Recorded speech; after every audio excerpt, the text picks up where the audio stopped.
नमस्कार दोस्तों, उषा की आवाज चैनल में आप सभी का स्वागत है। हमारी आज की कहानी है दोस्ती का रंग। साधना और पल्लवी पक्की सहेलियां थी। स्कूल से कॉलेज में आने के बाद भी उनकी दोस्ती बरकरार रही। कुछ ने तो उन दोनों के बीच दरार डालने की कोशिश भी की, लेकिन वे कामयाब ना हो सके। साधना जब बीए फाइनल ईयर में थी, तभी उसकी शादी शहर के नामी बिजनेसमैन संजय से हो गई। कुछ महीनों बाद पल्लवी की भी शादी प्रखर नाम के एक इंजीनियर से हो गई, जो दिल्ली में नौकरी करता था। शादी के बाद पल्लवी दिल्ली चली गई, लेकिन पत्रों के माध्यम से दोनों के बीच दोस्ती बनी रही। समय के साथ साधना एक बेटी रिनी और बेटा अखिल की मां बनी।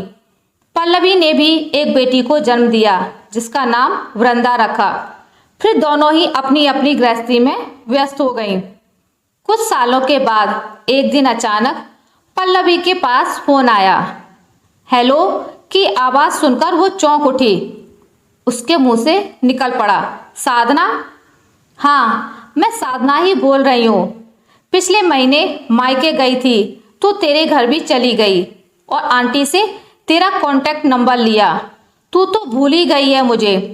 अरे नहीं, वो क्या है कि मेरे पति का ट्रांसफर, बस रहने दे, बहाने ना बना।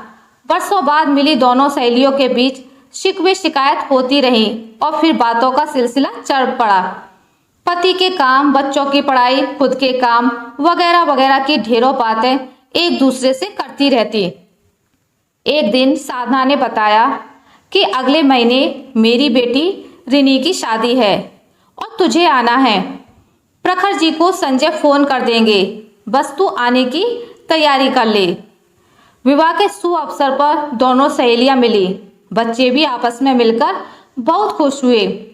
रिनी की विदाई के बाद साधना पल्लवी से बोली, अखिल एमबीए करने कनाडा जा रहा है, फिर आकर अपना बिजनेस संभालेगा।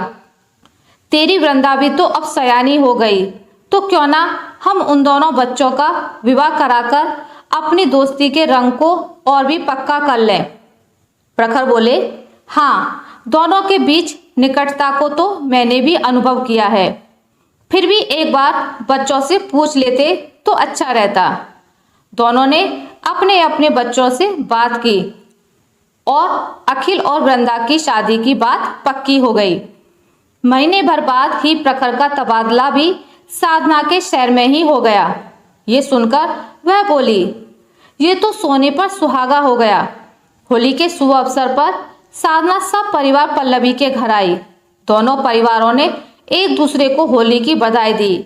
फिर साधना बोली, 15 दिनों के बाद अखिल कनाडा चला जाएगा। कल रिंग सेरेमनी करके फिर शादी। मैं कुछ कहना चाहती हूँ, पल्लवी ने टोक दिया तो साधना की बात अधूरी रह गई। साधना का हाथ अपने हाथ में लेकर पल्लवी बोली, मुझे माफ करना, वृंदा अखिल से शादी नहीं कर सकती क्योंकि वह शिशिर नाम के लड़के से प्यार करती है। और वो बस कर पल्लवी, साधना गुस्से से चीख पड़ी। घर बुलाकर जो तूने हमारा अपमान किया है, इसे मैं उम्र भर नहीं भूलूंगी। तू कभी। साधना अपनी बात पूरी करती उससे पहले ही संजय उसके मुंह पर अपना हाथ रखते हुए बोले, साधना अब शब्द नहीं बोलो, एक बार उसकी बात तो सुन लो। लेकिन साधना पैर पटकती हुई वहां से चली गई। इस तरह से उन दोनों की दोस्ती के रंग फीके पड़ गए। कुछ दिनों के बाद अखिल कनाडा चला गया। जाने से पहले उसने साधना को बताया कि माँ, वृंदा ने इतना ही कहा था कि अखिल अच्छा लड़का है और आंटी ने उसे शादी की सहमति समझ ली। प्लीज आप इन्हें माफ कर दीजिए। लेकिन साधना अपना अपमान भूलने को कतई तैयार नहीं थी। वृंदा की शादी शिशिर से हो गई। 2 महीने तो दोनों के मजे से कटे, लेकिन फिर छोटी छोटी बातों पर तकरार होने लगी। आरोप प्रत्यारोपों का सिलसिला सा चल पड़ा था। फिर एक दिन शिशिर ने वृंदा पर हाथ उठा दिया। नाजों से पाली अपनी बेटी के गाल पर शिशिर की उंगलियों के लाल लाल निशान देखकर पल्लवी का मन रो उठा। अपने पिता के सीने से लगकर वृंदा फूट फूट कर रोने लगी। ये लोग कुछ सोच पाते तब तक शिशिर ने तलाक का नोटिस भेज दिया। ईश्वर की मर्जी के आगे कब किसकी चलती है। आपसी रजामंदी से 3 महीनों के अंदर ही वृंदा का तलाक हो गया। पल्लवी ने समझा कि ये सब साधना की बद्दुआओं का ही परिणाम है। वह मन ही मन साधना पर बहुत क्रोधित हुई। अकेलेपन से घिरकर वृंदा डिप्रेशन में जाने लगी। तब अखिल ने उससे संपर्क किया, उसे समझाने का प्रयास किया और उससे बीती बातों को भूलकर आगे बढ़ने को कहा। वह दिन में एक बार वृंदा को अवश्य फोन कर लेता, जिससे वृंदा में काफी सुधार आने लगा। धीरे धीरे उसे महसूस होने लगा कि वह अखिल से प्यार करने लगी है। बेटी में आए बदलाव को प्रखर ने महसूस किया तो उसने संजय से बात की। साधना का गुस्सा भी ठंडा हो चुका था, लेकिन पल्लवी। तब संजय मुस्कुराते हुए बोले, अब बेरंग से रिश्तों में रंग भरने का समय आ गया है। कल दोनों सहेलियां फिर से होली खेलेंगी। अगले दिन सुबह सुबह डोरबेल बजी। पल्लवी ने दरवाजा खोला। सामने साधना को देखा तो वह चौंक पड़ी।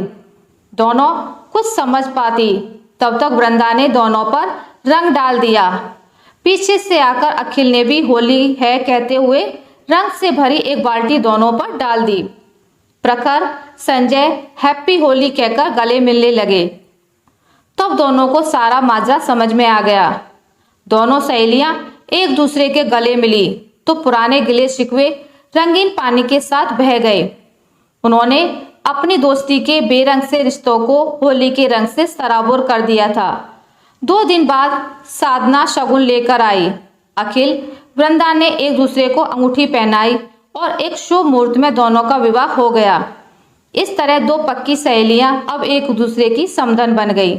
आशा करती हूँ आपको मेरी आज की कहानी अच्छी लगी होगी। अगर आपको मेरी कहानी अच्छी लगी है तो इसे लाइक करें, ज़्यादा से ज़्यादा शेयर करें और अगर आप मेरे चैनल पर नए हैं तो इसे सब्सक्राइब करना ना भूलें। मिलते हैं एक नई कहानी के साथ, तब तक के लिए नमस्कार।